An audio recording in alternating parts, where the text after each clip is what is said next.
దూరం నుంచి దోషులో పట్టుకొని తాగాల్సిన పరిస్థితి. ఈ రోజు అంబేద్కర్ గారు స్కూల్లో ఎలాంటి అవరోధాలు ఎదుర్కొన్నారో తెలుసుకుందాం. ఇంత టెక్నాలజీ, ఇంత ఫెసిలిటీస్ ఉన్నా గానీ కొంతమంది పిల్లలు చదువుకోవడానికి నిరాకరిస్తున్నారు. అప్పట్లో అంబేద్కర్ గారు ఎలా చదువుకున్నారో తెలుసా మీకు?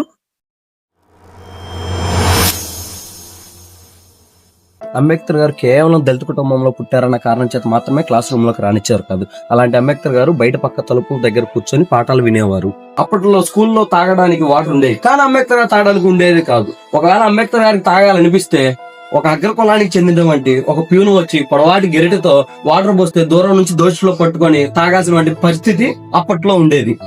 దీని గురించి అంబేద్కర్ గారు ఒక బుక్ లో రాశారు, నో ప్యూన్ నో వాటర్. దాని అర్థం ఏంటంటే ప్యూన్ రానప్పుడల్లా మహర్ కులానికి సంబంధించిన వారికి ఎలాంటి మంచినీరు తాగడానికి ఉండేవి కాదు. మీరే ఒకసారి ఆలోచించండి, అంత ఎండలో కూడా ఎలాంటి వాటర్ తీసుకోకుండా ఉదయం 9 గంటల నుంచి సాయంత్రం 4 గంటల వరకు ఎవరైనా ఉండగలరా?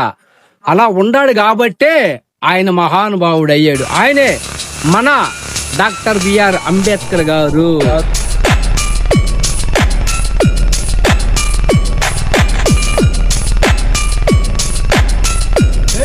జై భీమ్.